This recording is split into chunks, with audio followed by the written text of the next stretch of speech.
And then His Holiness and the young boy, this has now become a very emotional question. And I had liked to ask this question as to who is the real victim in this story. Some say the boy, the family, but I find that the boy is fine. He had spoken well after the event. The mother was fine. The mother had spoken well after the event. All the 120 students who were there in that event had no complaints whatsoever. I looked through all the interviews by the Tibetan media after the event was over. So at that time, there was nothing there. And it was already in the public media, in the public domain. And then now, the fact of the matter is, His Holiness is now 87 years old. He's going to be 88. Because of his age, he needs to be supported from both sides. And you want to accuse an 88-year-old man with this kind of a libel? And His Holiness has always lived in the sanctity of an oath-bound Buddhist monk, including celibacy.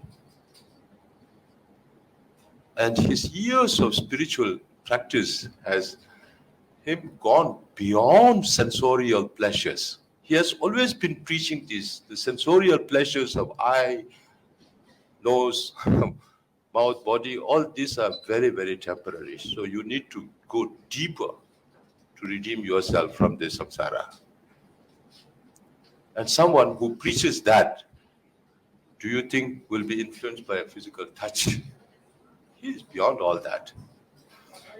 And then the personal integrity of His Holiness was never ever in question in the last 87 years. So how can people pass a judgment on one incident, and that too not knowing the full sequence of the event? And he lives an unblemished life, preaching and practicing compassion, nonviolence, and oneness of humanity. All his life. However, the recent incident involving His Holiness Dalai Lama and the young boy, in full public view, it didn't happen in some corner or some room or some,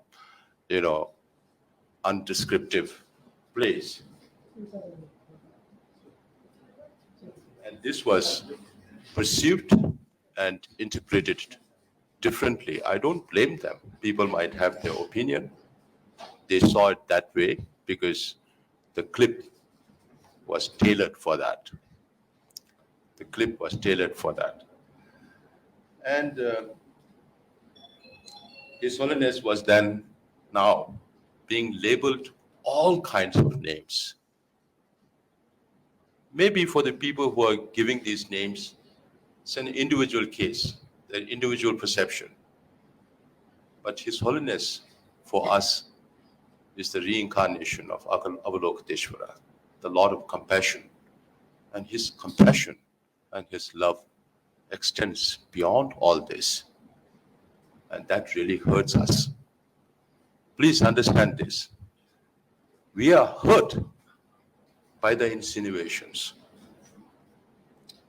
Now, I have to share you how His Holiness has been engaging with people all through his life. Look at all the kind of pictures. His Holiness and Desmond Tutu, when Tutu was here, I was there. They are playing with each other like small children. Look at the picture with His Holiness with his pout and Tutu on the other side. That also, then you could say that, oh, His Holiness may have sexual thing for Tutu. And then if His Holiness hugs a old lady also, does that imply that thing? Not at all.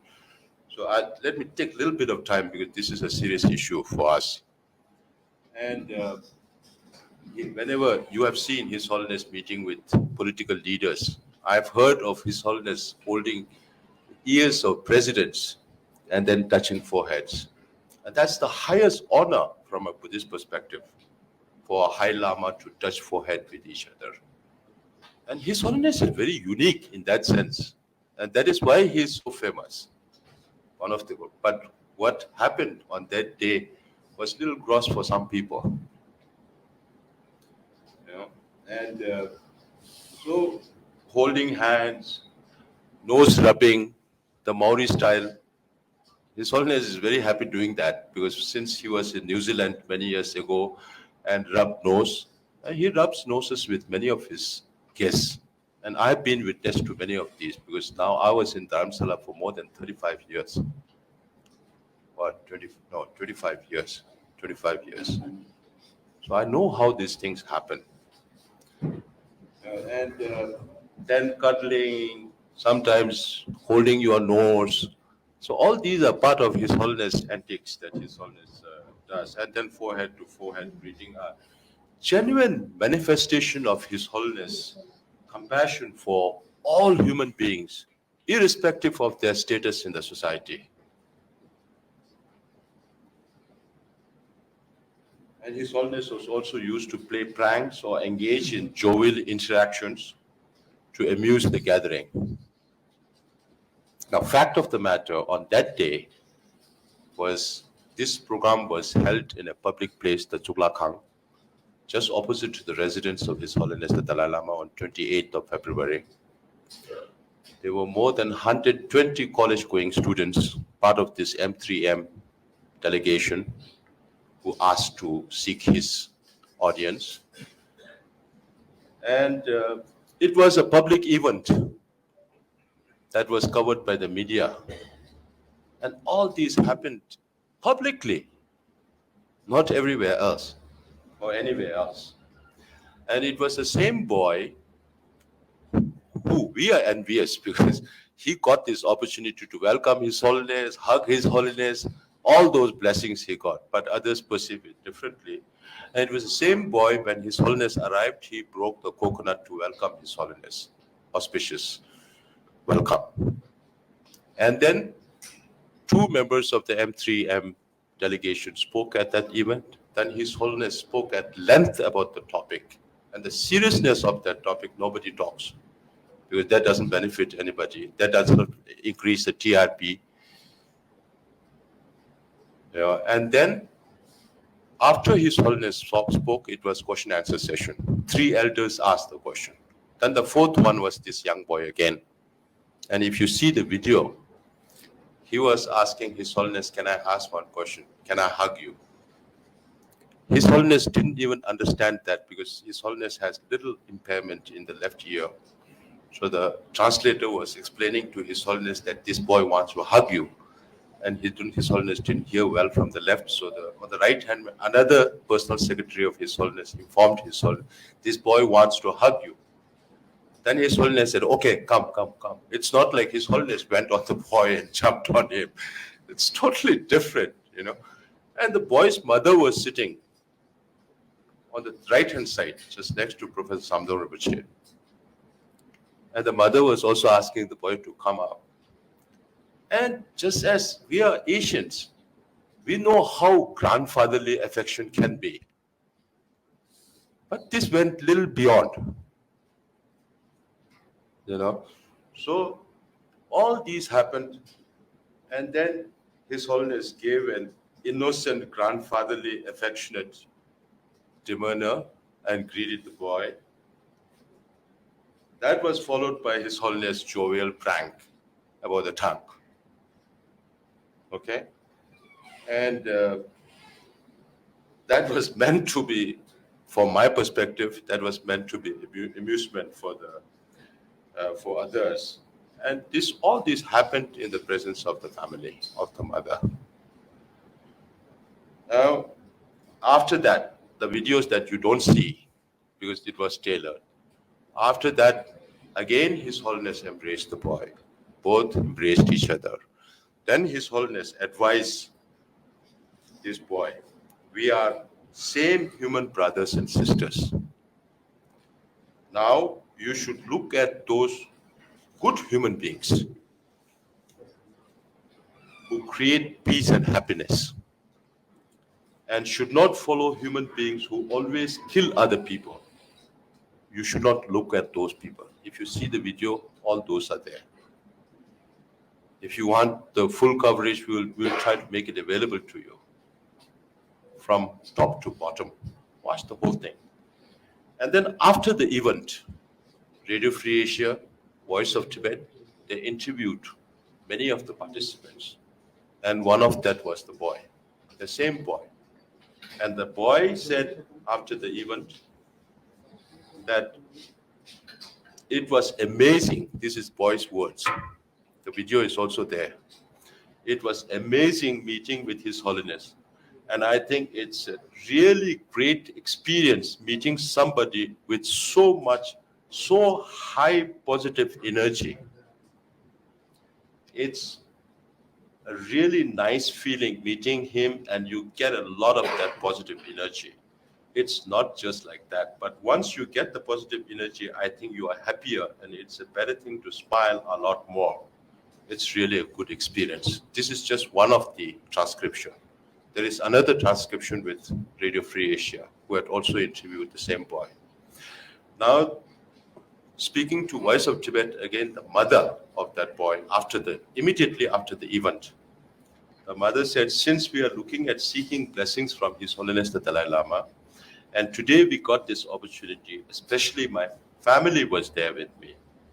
All the students who graduated from IM Power Academy of Skills were also present. We are totally blessed to get this blessing from His Holiness the Dalai Lama. He came and addressed in person and taught about peace that the world needs and how everyone needs to feel together like brothers and sisters.